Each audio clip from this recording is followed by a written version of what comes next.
Kita sudah mengetahui ya pada minggu lalu bahwa di dalam supply chain management itu ada beberapa fungsi ya terkait dengan fungsi pembelian atau fungsi procurement ya. Kemudian ada fungsi selain fungsi procurement atau pembelian juga ada fungsi perencanaan atau pengendalian ya. Kemudian ada juga fungsi desain ya. Nah, ini yang akan kita masuk ya.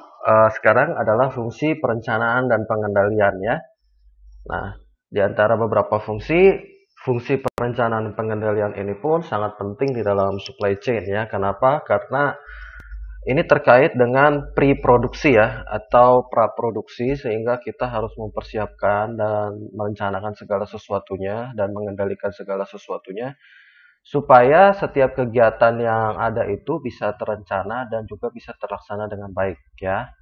Seperti itu. Nah, kita harus membedakan antara yang kita sebut dengan perencanaan produksi dengan pengendalian ya, di mana untuk perencanaan ini adalah aktivitas yang menetapkan produk yang kita produksi, jumlah yang dibutuhkan, kapan produk tersebut selesai dan sumber yang dibutuhkan. Jadi ketika kita bicara soal perencanaan berarti ini adalah pre-produksi, sebelum produksi ya. Yang harus kita lakukan adalah kita harus merencanakan terkait apa yang akan kita produksi ya. Jadi produk apa, jumlahnya berapa, kapan ya, sumbernya dari mana, termasuk kita harus supply-nya dari mana ya, kita ambil. Nah, itu semua kita rencanakan sebelum proses produksi. Sementara kalau namanya pengendalian berarti dia adalah pada waktu in prosesnya. Ya, pengendalian itu sebetulnya tidak juga in proses ya, tetapi bisa dikatakan dari sebelum, dari perencanaan juga sudah ada pengendalian. Tetapi lebih banyak fungsinya dia dipakai yaitu pada saat in proses daripada produksi itu sendiri ya. Jadi disebut dengan pengendalian ini adalah aktivitas yang menetapkan kemampuan sumber-sumber yang digunakan di dalam memenuhi rencana ya, kemampuan produksi berjalan sesuai dengan rencana dan melakukan perbaikan rencana ya. Jadi inti utamanya di dalam pengendalian ini adalah kita mengeksekusi apa yang sudah kita rencanakan ya. Nah, eksekusinya itu adalah dalam bentuk produksi yang kita tentu saja harus selalu kendalikan agar semua yang kita sudah rencanakan itu berjalan di koridornya atau berjalan di sesuai dengan plan-nya, plan list-nya ya, seperti itu. Tujuan utama dari kegiatan perencanaan ini ya, yang pertama adalah memaksimumkan pelayanan bagi konsumen ya. Jadi kita di sini memaksimalkan pelayanan bagi konsumen. Tentu saja tujuan utama kita adalah customer satisfaction ya. Nah, dengan adanya perencanaan dan pengendalian kita bisa menjadi lebih termanage ya. Kita dapat menjadi lebih terkontrol ya. Apa yang menjadi sasaran kita sebagai customer satisfaction itu dapat kita list dan kita bisa melist to-do listnya atau apa saja yang harus kita lakukan ya.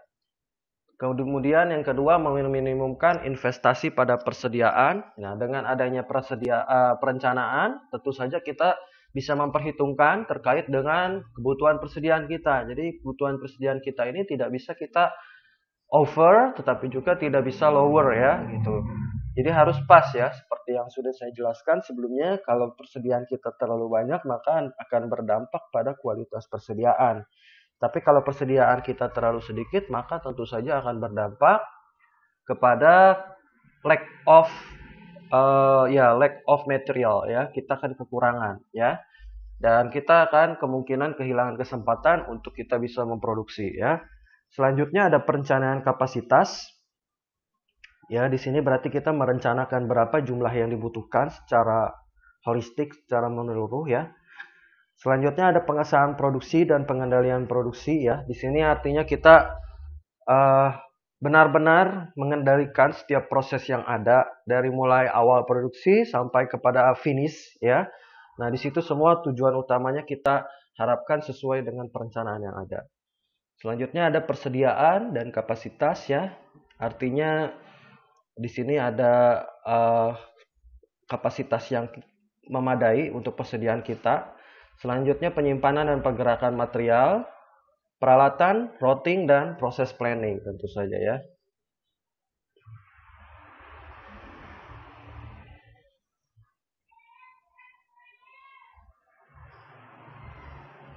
Tujuan dan fungsi dari perencanaan dan pengendalian produksi ini adalah yang pertama, mengusahakan agar perusahaan dapat berproduksi secara efektif dan efisien.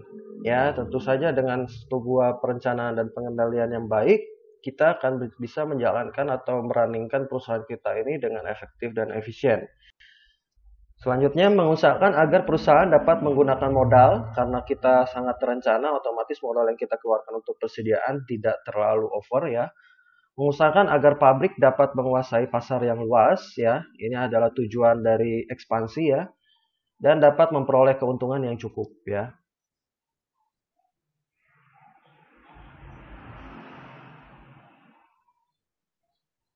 Selanjutnya, fungsi perencanaan dan pengendalian itu adalah meramalkan permintaan produk yang dinyatakan dalam jumlah produk sebagai fungsi dari waktu ya. Kita bisa merencanakan, meramalkan berapa jumlah produk ya. Selanjutnya, memonitor permintaan yang aktual, membandingkan dengan ramalan permintaan sebelumnya. Jika ada revisi ya, jadi kita bisa selalu melihat ada sesuatu yang bisa kita revisi atau tidak terkait dengan keefektifannya, dan menetapkan ukuran pemesanan barang yang ekonomis di atas bahan baku yang akan dibeli. Oke. Ya, ini nanti selanjutnya bisa Anda baca ya untuk tujuannya. Di dalam tingkatan dan pengendalian produksi tentu saja kita ada yang sifatnya jangka panjang dan jangka menengah. Jangka panjang itu artinya adalah perencanaan jumlah produk penjualan, perencanaan produksi, perencanaan kebutuhan, dan perencanaan finansial. Biasanya ini dalam jangka waktu 1 tahun ya. Nah, kalau menengah ini biasanya kita pre-produksi, yaitu perencanaan kebutuhan kapasitas, perencanaan kebutuhan material, jadwal induk, dan perencanaan kebutuhan distribusi ya. Ini adalah jangka menengah. Jangka menengah ini artinya setiap kita memplanningkan kapan kita akan produksi, nah itu bisa dikatakan jangka menengah atau jangka pendeknya ya. Nah ini kalau jangka pendek berarti setiap kita akan melaksanakan produksi ya. Jadi dari mulai penyediaan bahan baku sampai kepada manajemen proyek dan sampai kepada pengendalian purchasing, juga sampai kepada penyimpanan atau storage ya.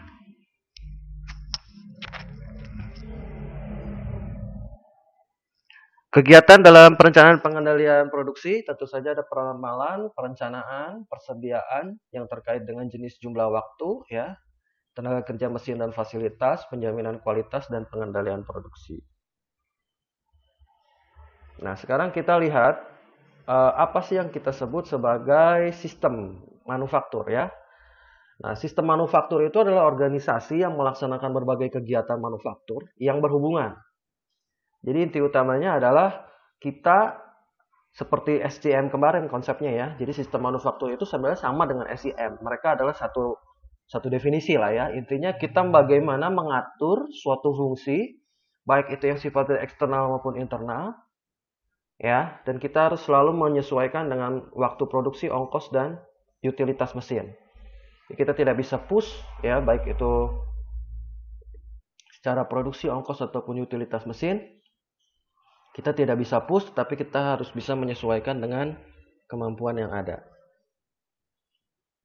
Seperti itu ya. Oke, selanjutnya.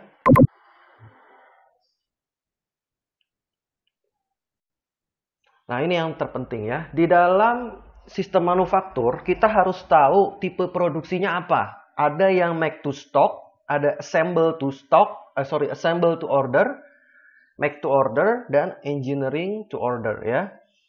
Nah, apa nih perbedaannya? Jadi ketika kita terkait dengan manufaktur, berarti nanti akan ada beberapa jenis tipe produksi. Jadi tipe produksi ini menentukan seperti apa sih karakteristik dari produksinya. Ya, kita lihat satu-satu. Yang pertama make to stock. Jadi dia sifatnya adalah membuat suatu produk akhir untuk disimpan dan kebutuhan untuk konsumen akan diambil dari persediaan dari gudang. Contohnya adalah barang-barang konsumsi, makanan, kemasan, minuman, peralatan mandi, dan lain-lain. Jadi sifatnya kita membuat produk akhir untuk disimpan dan langsung nanti didistribusikan. Oke, jadi kita langsung menyediakan untuk didistribusikan. Karakteristiknya adalah selalu adalah penyimpanan produk jadi ya. Tingkat persediaan tergantung kepada waktu respon permintaan pelanggan karena kita biasanya akan direct ya to customer, berapa permintaan mereka itu yang harus kita ramalkan, itu yang harus kita rencanakan, dan itu juga harus kita produksi. Ya. Nah, biasanya karena ini sifatnya langsung kepada customer, karakteristiknya itu adalah lead time-nya singkat ya. Jadi persediaannya itu tidak terlalu banyak. Mengapa? Karena terkait dengan consumer goods. Consumer goods ini adalah jenis-jenis apa? Jenis-jenis terkait barang-barang untuk konsumsi gitu ya, seperti makanan dan sebagainya. Biasanya nanti akan ada expire date-nya ya. Akan ada kadaluarsanya, akan ada batas-batas waktu yang memang tidak bisa kita lebih daripada yang sudah ditentukan ya.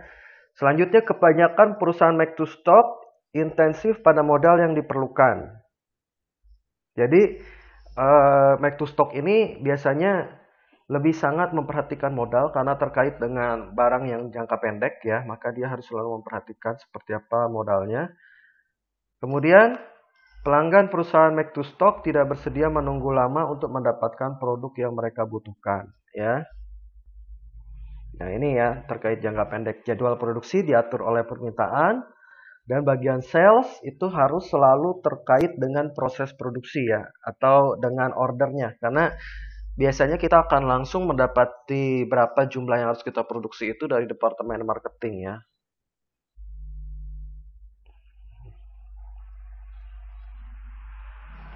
Untuk selanjutnya ada assembly to order ya. Assembly to order ini adalah sistem produksi yang menjalankan proses produksi komponen untuk menjamin ketersediaan dalam stok. Jadi assemble to order ini kita tidak produksi langsung kepada konsumen atau tidak langsung produksi kepada customer. Biasanya assembling ini adalah kita merakit ya. Jadi nanti produknya adalah apa? Produknya adalah spare part. Produknya adalah bahan setengah jadi. Ya, kemudian nanti akan dirakit kembali menjadi barang jadi oleh satu industri. Nah, jadi di sini terkait dengan kita customer atau konsumen kita ini siapa? Customer atau konsumen kita ini adalah industri. Ya, industri. Jadi terkait dengan industri kebutuhannya, berarti kita harus menjalankan SCM yang lebih kompleks di sini ya. Kenapa? Karena customer kita dan supplier kita pun adalah sama-sama industri, ya. Hanya pada assemble to order tentu saja yang paling harus kita keep atau harus kita jaga baik-baik adalah perencanaan yang baik, ya. Karena industri akan lebih ketat terkait dengan waktu. Sekalipun waktunya memang dia memiliki tenggang, tetapi secara karakteristik dari targetnya dia lebih cepat, gitu ya. Artinya kita tidak bisa menunggu ya, ketika industri kita sudah membutuhkan barang A, maka kita harus siap untuk ready. Kalau tidak, kita akan kehilangan kesempatan untuk kita bisa mendapatkan order ya.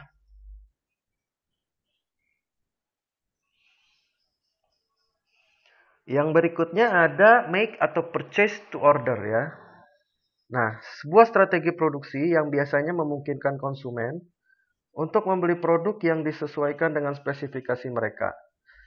MTO strategi ini hanya memproduksi produksi akhir setelah pelanggan menempatkan pesanan. Ya, jadi dia bisa menciptakan waktu tunggu tambahan bagi konsumen untuk menerima produk, tetapi memungkinkan untuk kustomisasi bagi fleksibilitas yang diinginkan oleh customer. Ya, jadi biasanya make atau purchase to order ini jenis-jenis yang sifatnya itu inden. Ya. Inden itu biasanya pemesanan ya.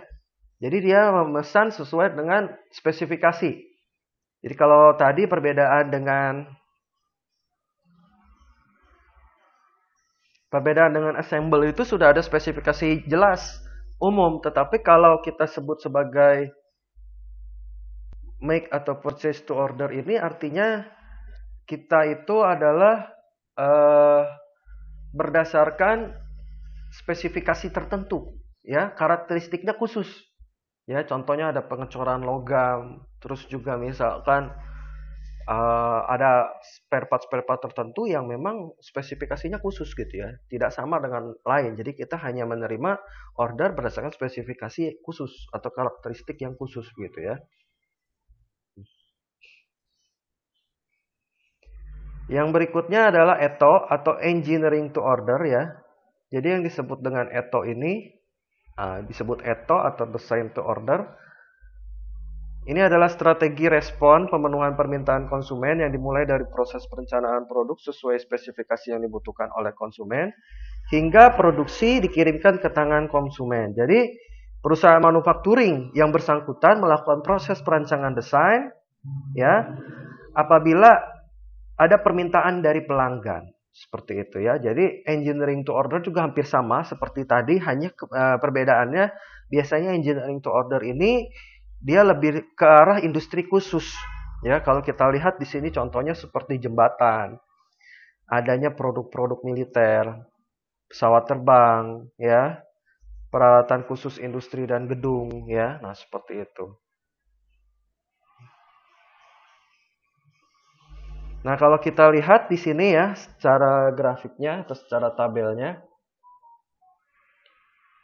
kita lihat untuk yang assembling to order ini biasanya kaitannya dia akan terkait dengan finish good. Semi finish product karena terkait dengan bahan baku ya. Nah, kemudian kalau MTO, make to order ini nanti biasanya dia sifatnya komponen batasannya. Kalau engineering to order biasanya dia penyuplai dari raw materialnya atau bahan bakunya ya.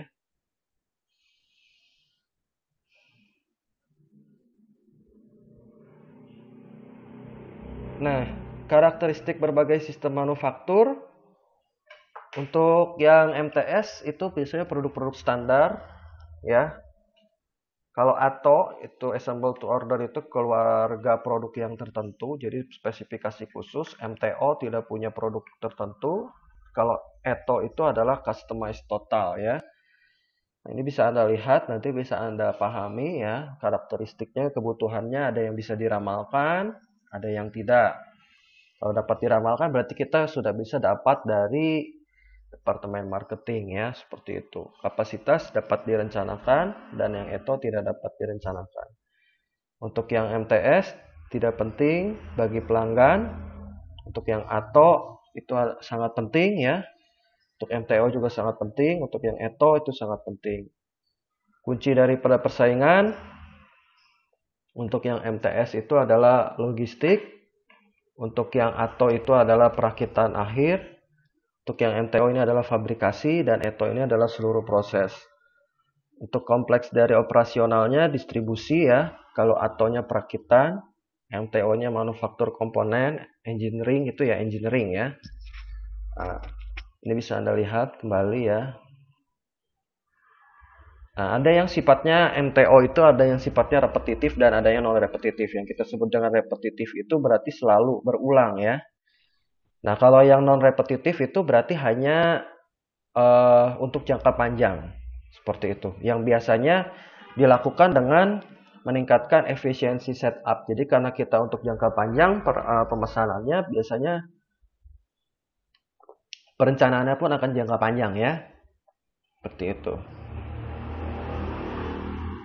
Untuk volume produksi kita ada beberapa ya. Yang pertama ada massive production atau produksi massal. Artinya produksi massal ini yang diproduksi dalam jumlah yang sangat besar begitu ya, atau jumlah yang sangat masif ya gitu. Nah, artinya di sini kita harus melihat laju serta tingkat produksi ya pada produksi yang tinggi ya. Kemudian permintaannya juga akan tinggi. Peralatan umumnya punya fungsi khusus ya karena terkait dengan tools dan equipmentnya. Keahlian tenaga kerja tidak terlalu dibutuhkan karena biasanya ini adalah semua orang bisa, tetapi yang penting itu adalah peralatannya ya yang harus dilakukan training secara masif ya.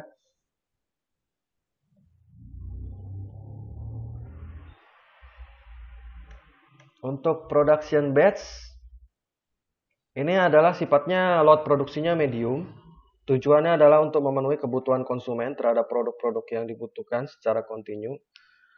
Nah, peralatan umumnya punya fungsi umum tetapi dirancang untuk tingkat produksi yang tinggi ya. Jadi biasanya untuk batch ini uh, sifatnya dia tingkat produksinya tinggi dan dia agak mulai dibutuhkan keahlian khusus untuk mengoperasikan setiap mesin-mesin atau equipment yang ada ya. Kalau job shop ini tingkat produksinya rendah, artinya sangat khusus ya. Dibutuhkannya tuh spesifik gitu ya. Keahliannya harus dibutuhkan keahlian yang tinggi ya, seperti ini misalkan pemotongan gerabah, keramik ya. Nah, itu tentu saja dibutuhkan keahlian yang sangat tinggi ya di dalamnya. Karena kalau tidak kita bagaimana bisa untuk membuat itu ya, karena itu sangat perisa produk-produknya produk-produk dengan karakteristik khusus ya, seperti itu. Untuk aliran produksi, di sini ada fixed site, job shop, dan flow shop. Fixed site, nah ini adalah perbedaannya, kita lihat dulu. Ya, ini adalah job shop, jadi dia bisa multi department. Kalau flow shop ini adalah singular ya, gitu ya, single department.